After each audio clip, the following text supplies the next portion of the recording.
Hello friends, carry on study with home academy में आप सभी का स्वागत है।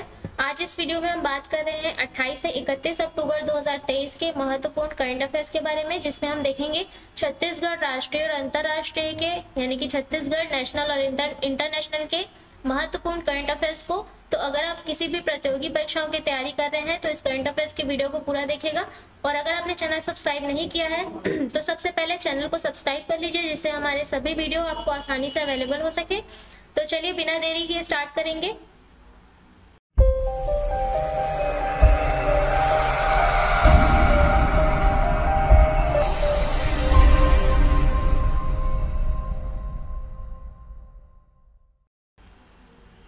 आपका दिया गया प्रश्न है, हाल ही में संयुक्त राष्ट्र दिवस कब मनाया गया है?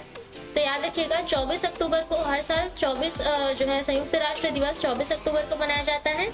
और याद रखिएगा 24 अक्टूबर 1945 को संयुक्त राष्ट्र के निर्माण को चिन्हित करने के लिए इस दिवस को मनाया जाता है। और कब से मनाया जाता है इस दिवस को? 1948 से। ठीक है। संयुक्त राज्य अमेरिका के राष्ट्रपति फ्रैंकलिन डी रूजवेल्ट ने जो है संयुक्त राष्ट्र का नाम रखा था, इसका नाम गढ़ा था। और इसका उपयोग पहली बार द्वितीय विश्व युद्ध के दौरान 1 जनवरी 1942 को किया गया था। ठीक है। साथ ही आपको ये भी याद रखना है कि वर्तमान में संयुक्त राष्ट्र के महासचिव कौन है?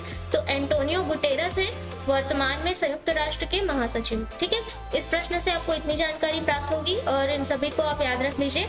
अगला प्रश्न देखेंगे आपका, हाल ही में गोवा नेशनल गेम्स में तलवारबाजी में राज्य की महिला टीम ने कौन सा पदक प्राप्त किया है? तो छत्तीसगढ़ राज्य की महिला टीम ने रजत पदक प्राप्त किया है। ठीक है।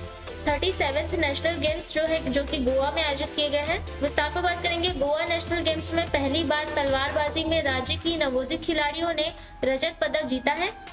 रायपुर की रीबा बेन्नी, बिलासपुर की रूपाली साहू और भिलाई की बोरसी की मोनिका साहू और तुलसी मानिकपुरी जो है इन्होंने यह उपलब्धि हासिल की है।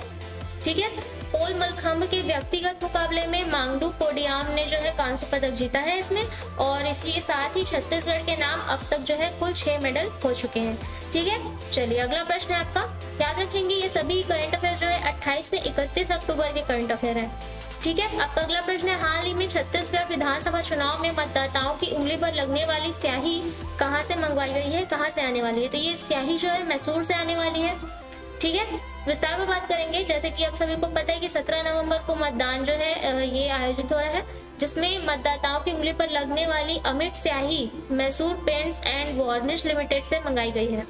साथ ही याद रखना है हर बूथ पर 2 शीशी के हिसाब से इसका वितरण किया जाएगा। और याद रखिएगा 25 दिनों में 33,000 वोट बढ़ जाने से जो है इस बार प्रदेश में छत्तीसगढ़ प्रदेश में अब मतदाताओं की संख्या कितनी हो गई है? 2.04 करोड़ हो चुकी है। ठीक है। चलिए अगला प्रश्न है आपका, प्रदेश का वह एकमात्र मंदिर कहाँ है जहाँ श्री यंत्र पर माता सौभाग्य लक्ष्मी विराजती हैं? तो याद रखिएगा ये छत्तीसगढ़ का एकमात्र मंदिर है जहाँ रतनपुर में लखनी देवी मंदिर है आपका। यहाँ पे जो है श्री यंत्र पर माता सौभाग्य लक्ष्मी विराजती है। विस्तार पर बात करेंगे। बिलासपुर से करीब 25 किलोमीटर की दूरी पर स्थित है रतनपुर में इकबीरा पहाड़ी पर लक्ष्मी देवी मंदिर। ठीक है।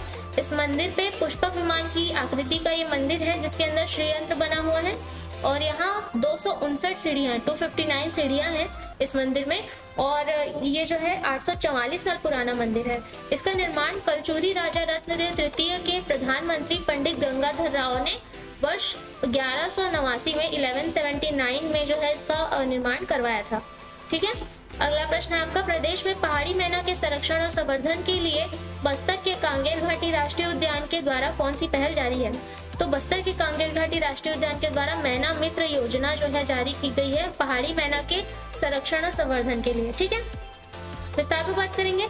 पहाड़ी मैना की विशेषता और घटती संख्या को देखते हुए 8 अप्रैल 2002 को इसे राजपक्षी का दर्जा दिया गया था। किसे? पहाड़ी मैना को 8 अप्रैल 2002 को राजपक्षी का दर्जा दिया गया था।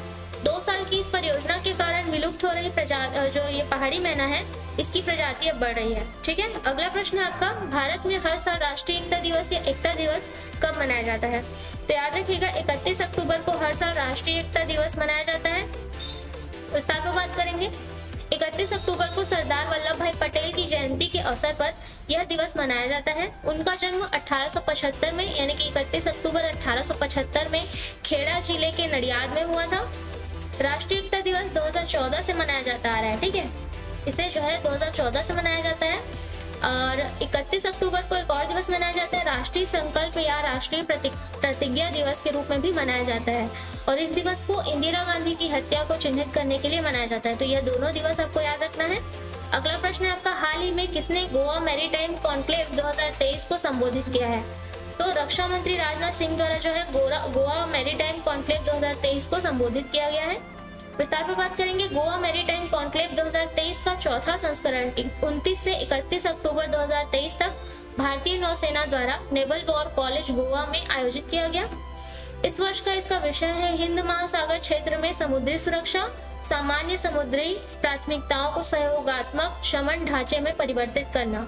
और इसी विषय के साथ राजनाथ सिंह ने जो है कॉन्क्लेव को संबोधित किया है, इस कॉन्क्लेव को। ठीक है, अगला प्रश्न है आपका, S&P ग्लोबल मार्केट इंटेलिजेंस के अनुसार भारतीय अर्थव्यवस्था कब तक तीसरी सबसे बड़ी अर्थव्यवस्था बन जाएगी? तो 2030 तक जो है भारतीय अर्थव्यवस्था तीसरी सबसे बड़ी अर्थव्यवस्था बन जाएगी। किसके अनुसार? S&P ग्लोबल मार्केट इंटेलिजेंस के अनुसार। ठीक है, विस्तार पर बात करेंगे। भारतीय अर्थव्यवस्था 2030 तक जापान और जर्मनी को पीछे छोड़कर तीसरी सबसे बड़ी अर्थव्यवस्था बनने वाली है। भारत वर्तमान में जो है 2023-24 में $3.7 ट्रिलियन की अर्थव्यवस्था के साथ आकार के मामले में 5वें स्थान पर है। ठीक है, वर्तमान में 5वें स्थान पर है। USD के संदर्भ में मापी गई भारत की GDP जो है 2022 में $3.5 ट्रिलियन से बढ़कर 2030 तक $7.3 ट्रिलियन होने का अनुमान है। ठीक है, अगला प्रश्न आपका दिया गया है, हाल ही में झारखंड सरकार द्वारा बेघरों के लिए किस योजना के तहत 8 लाख घर बनाए जाएंगे? तो अबुआ आवास योजना है। ये जो है झारखंड के सरकार द्वारा इस योजना के तहत 8 लाख घर बनाए जाएंगे। ठीक है, विस्तार पर बात करेंगे। मुख्यमंत्री हेमंत सोरेन, जो कि झारखंड के मुख्यमंत्री है, हेमंत सोरेन के नेतृत्व में मंत्रिपरिषद की बैठक में राज्य समर्थित अबुआ आवास योजना AAY को मंजूरी दे दी गई है। और इसके तहत सरकार पूरे झारखंड में 8 लाख घर बनाकर जो है जरूरतमंदों को मुफ्त प्रदान करेगी। पहले चरण में इसके 2023-24 में 2 लाख जो है मकान बनाए जाएंगे, 2024-25 में 3,50,000 और 2025-26 में 3,50,000 मकान जो है बनाए जाएंगे। ठीक है, चलिए अगला प्रश्न है आपका, हाल ही में किस राज्य के मुख्यमंत्री ने 3 दिवसीय राज्य स्तरीय श्री अन्न महोत्सव का उद्घाटन किया है? तो याद रखेंगे, उत्तर प्रदेश के मुख्यमंत्री योगी आदित्यनाथ द्वारा 3 दिवसीय राज्य स्तरीय श्री अन्न महोत्सव का उद्घाटन किया गया है।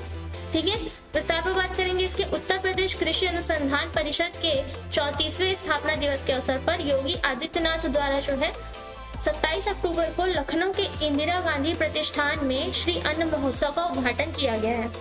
इसका आयोजन जो है मिलेट्स के उपयोग को बढ़ावा देने के लिए 27 से 29 अक्टूबर तक किया जा रहा है। ठीक है, चलिए अगला प्रश्न है आपका अगला प्रश्न है, हाल ही में चित्रकूट की तुलसी पीठ में 3 पुस्तकों का विमोचन किसने किया है?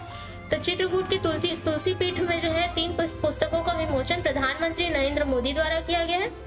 ठीक है, विस्तार पर बात करेंगे इसके। 27 अक्टूबर को PM मोदी ने चित्रकूट में समारोह के दौरान 3 पुस्तकों, कौन कौन सी पुस्तक? अष्टाध्यायी भाष्य, रामानंदाचार्य चरित्रम और भगवान श्री कृष्ण की राष्ट्रलीला का विमोचन किया है। इन तीनों पुस्तकों का विमोचन प्रधानमंत्री नरेंद्र मोदी ने किया है। अष्टाध्यायी भारत की भाषा विज्ञान, बौद्धिकता और शोध संस्कृति का जो है हजारों वर्ष पुराना ग्रंथ है, याद रखेंगे। ठीक है, अगला प्रश्न है आपका, हाल ही में केंद्रीय सतर्कता आयोग द्वारा सतर्कता जागरूकता सप्ताह 2023 कब से कब तक मनाया जा रहा है? तो ये जो है 30 अक्टूबर से 5 नवंबर तक मनाया जा रहा है केंद्रीय सतर्कता आयोग द्वारा सतर्कता जागरूकता सप्ताह 2023। ठीक है, विस्तार पर बात करेंगे। सार्वजनिक जीवन में नैतिकता और सत्यनिष्ठा के महत्व के बारे में जागरूकता पैदा करने के लिए इसे हर साल मनाया जाता है। इस वर्ष की इसकी थीम रखी गई है, भ्रष्टाचार का विरोध करें, राष्ट्र के प्रति समर्पित रहें। ठीक है, और आयोग ने जो है सभी केंद्रीय सरकारी संगठन और अधिकारियों को 16 अगस्त से 15 नवंबर तक चलने वाले 3 महीने के अभियान में भाग लेने के लिए आमंत्रित किया है, इसके लिए याद रखेंगे। ठीक है, अगला प्रश्न है आपका, हाल ही में किस राज्य के 2 शहरों को ऐतिहासिक और धार्मिक पर्यटन महत्व के 30 शहरों में शामिल किया गया है?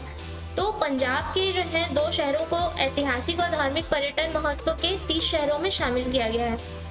ठीक है, स्वदेश दर्शन योजना है इसके तहत। विस्तार पर बात करेंगे इसके। पंजाब के अमृतसर और कपूरथला को स्वदेश दर्शन योजना 2.0 योजना के तहत 15 राज्यों के ऐतिहासिक और धार्मिक पर्यटन महत्व के 30 शहरों में शामिल कर दिया गया है।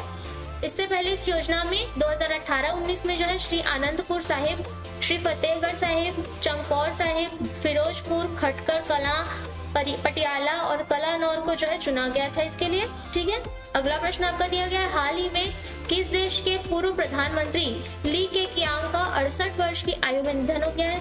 तो चीन के पूर्व प्रधानमंत्री हैं ली केकियांग, इनका 68 वर्ष की आयु में हाल ही में दिल का दौरा पड़ने से निधन हुआ है। विस्तार पर बात करेंगे।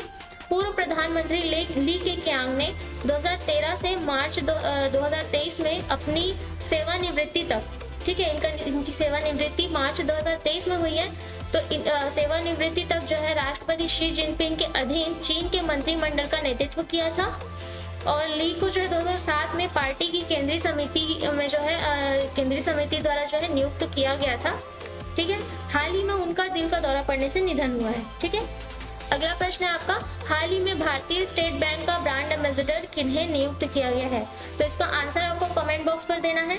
और साथ ही हमारे एकेडमी में क्लासेस अवेलेबल है, PSC pre, Vyapam, hostel warden, प्रयोगशाला परिचारक। तो अगर आप किसी भी चीज़ की जानकारी चाहते हैं तो दिए गए कॉन्टैक्ट नंबर पर भी कॉन्टैक्ट कर सकते हैं या दिए गए एड्रेस पे विजिट कर सकते हैं हमारे एकेडमी में। तो आज के वीडियो में इतना ही। अगर आपको वीडियो अच्छी लगी हो तो वीडियो को लाइक, शेयर और चैनल को सब्सक्राइब कर लीजिएगा। तो अगले वीडियो में मिलेंगे, तब तक के लिए धन्यवाद।